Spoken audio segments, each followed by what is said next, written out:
여러분들 너무 반갑고 또 그리고 이 강의를 통해서 보이지 않는 여러분들이지만 저와 여러분들 사이에 아주 교감이 이루어지는 것 같아서 저는 너무 감사하고도 고맙습니다. 평신도를 위한 한국교회사 강의지만 이 강의를 통해서 우리는 교회사의 상식을, 지식을 넓혀가는 것도 있지만 한편 이 교회사의 발전 과정에서 정말 하나님께서 우리 한국교회를 어떻게 사랑해 주셨고 또 그리고 순간순간 우리 역사 속에 어떤 문제점이 있었던가 하는 것을 한번 생각해 본다면 더 이 강의가 의미가 있을 줄로 생각합니다.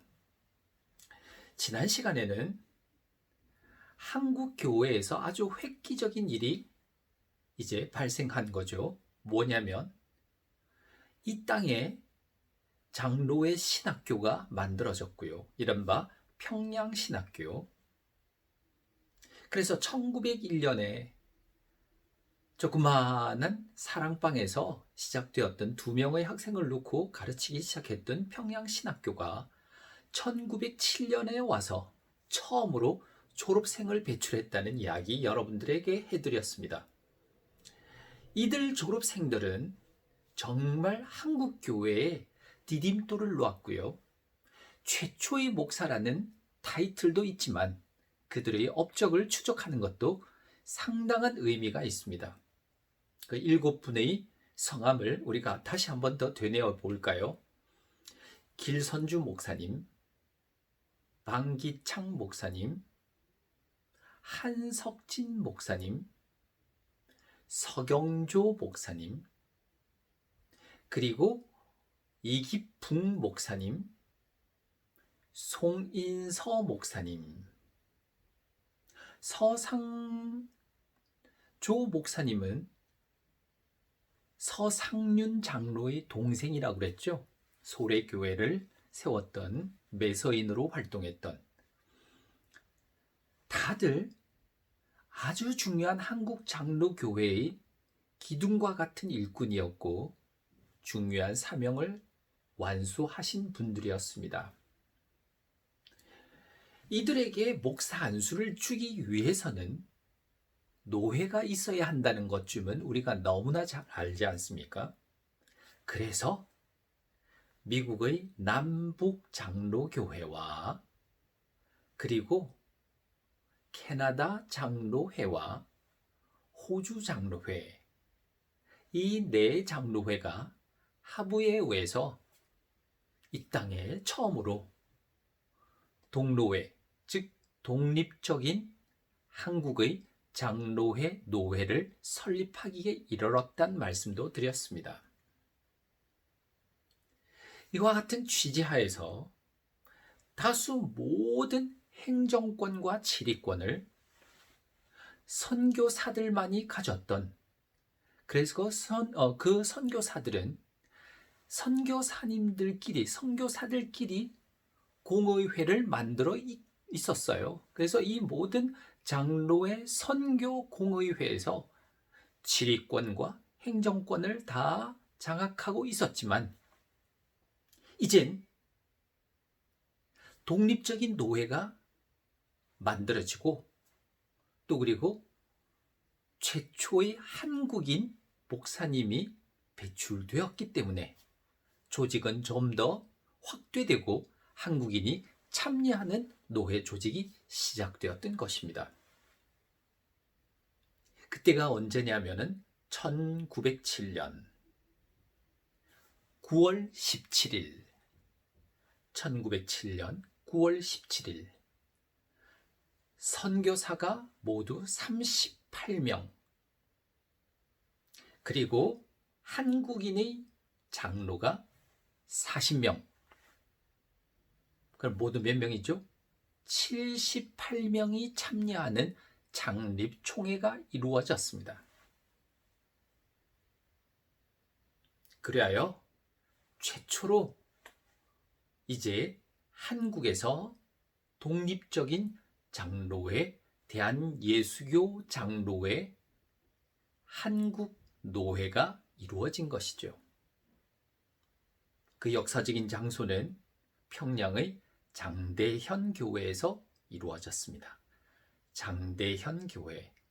이 장대현 교회는 한국 교회사에서 굉장히 중요한 일들이 많이 벌어진 곳이기도 합니다.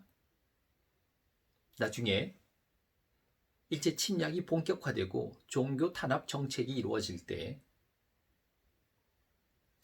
27회 총회가 벌어진 곳도 장대현 교회죠.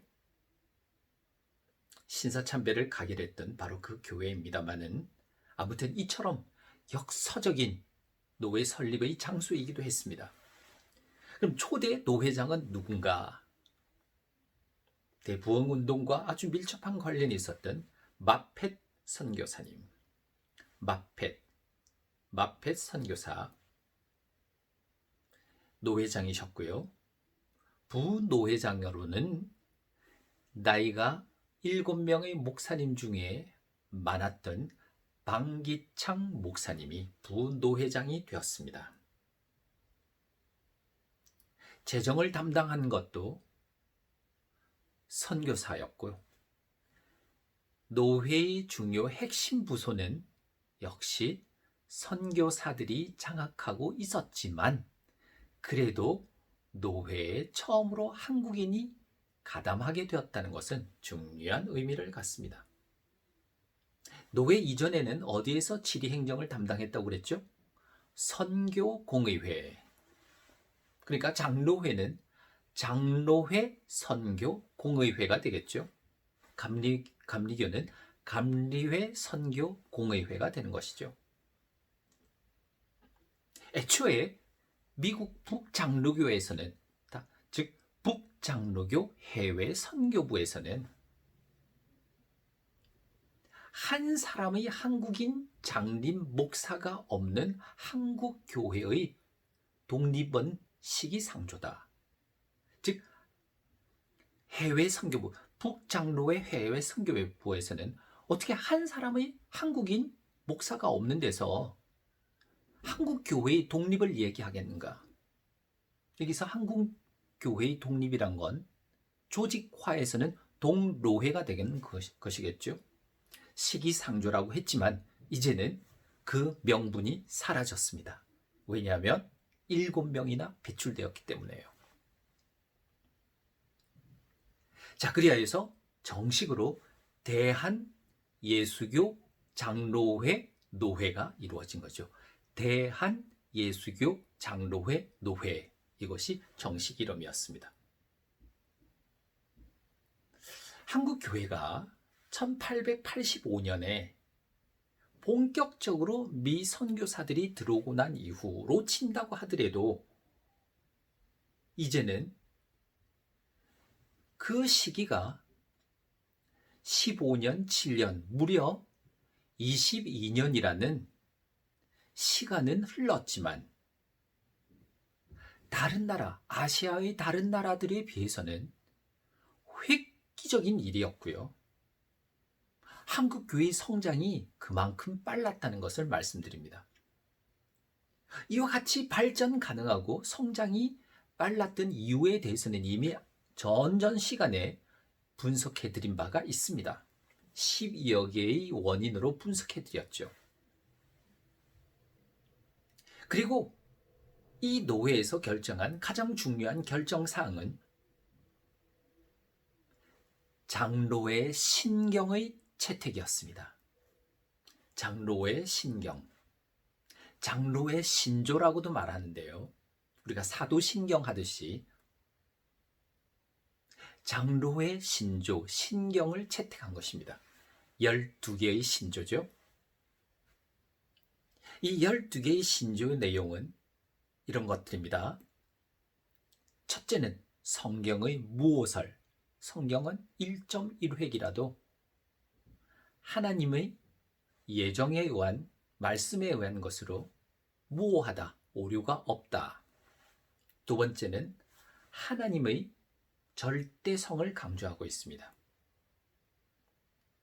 하나님은 절대적인 자존하신 분이심을 말씀하고 있는 것이죠. 세 번째는 너무나 잘 아는 삼위일체설, 성부와 성자와 성령의 삼위일체, 그리고 하나님의 창조설, 하나님의 인간 창조, 그리고 인간의 타락, 그리스도의 속죄, 그리고 예정론, 그리고 성경 말씀, 성례, 이와 같은 내용들입니다. 여러분들 어떻습니까? 성경 모설, 하나님의 절대성, 그리고 삼위일체설, 그 다음 하나님의 창조 주권, 그리고 인간의 창조, 인간의 타락, 그리스도의 속죄, 그리고 예정론, 성경 말씀, 성례. 자, 이와 같은 것들이 12신조에 포함되고 속한 것들인데요. 이미 눈치는 채셨겠지만 너무나 중요한 기독교의 원리를 담고 있지 않습니까? 우리가 외우는 사도신경의 내용을 거의 포함하고 있지 않습니까? 이것을 장로회 신경 또는 장로회 신조라고 말씀드렸고, 한국 최초의 노회가 대한예수교 장로회 노회가 첫 번째 사업으로 이를 채택했다는 말씀, 너무나 중요합니다. 이 12신조를 압축하고 요약하면 뭘까요? 첫 번째는 예정론에서 우린 눈치를 채셨지만 칼빈주의를 담고 있습니다. 뿐만 아니라 이 12신조의 내용은 이미 웨스트민스터 표준서를 그대로 포함하고 있죠. 칼빈주의와 웨스트민스터 표준서, 이는 기독교 장로회, 더 한국교회, 한국장로교회의 아주 중요한 표준이 되는 신경 신조들이죠. 근데 여기서 한 가지, 이 장로의 신경은, 신조는 의외로 인도 장로회의 신조를 그대로 가져왔습니다. 왜 인도냐고요? 그 이야기는 다음 시간에 여러분들에게 말씀드리겠습니다. 자, 차츰차츰 진행되어져가는 한국 교회사의 새로운 면면들을 여러분 저와 함께 다루어 가면서 의문을 생각해 보기도 하고요, 질문거리를 생각해 보기도 하고 문제점을 발견하시기도 합니다. 아무튼 가을이 깊어지고 있습니다. 여러분들 좋은 시간들 되시기 바랍니다. 감사합니다.